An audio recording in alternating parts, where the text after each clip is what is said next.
నెల్లూరు జిల్లా కోవూరు నియోజకవర్గ పరిధిలో 7గురికి ముఖ్యమంత్రి సహాయ నిధి కింద 8,86,733 రూపాయల చెక్కులను ఎమ్మెల్యే వేమిరెడ్డి ప్రశాంతిరెడ్డి పంపిణీ చేశారు. నియోజకవర్గ పరిధిలో వివిధ గ్రామాలకు చెందిన బాధితులు ఇటీవలే అనారోగ్యం పాలై ఆసుపత్రిలో చికిత్స పొందారు.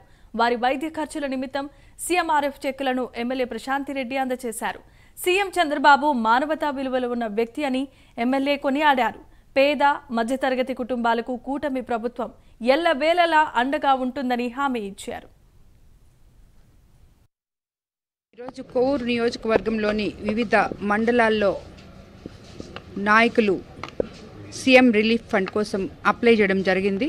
వాళ్ళందరికీ సుమారు 8,56,775 రూపాయలు 7 మందికి ఈరోజు సీఎం రిలీఫ్ ఫండ్ నుంచి చెక్స్ విడుదల చేశారు సీఎం గారు.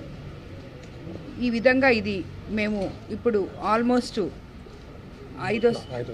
ఐదోసారి సీఎం రిలీఫ్ ఫండ్ చెక్స్ ఇవ్వడం జరిగింది. అంటే మన ముఖ్యమంత్రి చంద్రబాబు నాయుడు గారు ప్రతి ఒక్కరికి కార్యకర్తకి కానీ నాయకుడికి కానీ ఏ ఇబ్బంది జరిగినా వాళ్ళని వాళ్ళ కుటుంబ పెద్ద కొడుకులాగా ఎలా ఆదుకుంటున్నారో దీన్ని బట్టి మనం తెలుసుకోవచ్చు.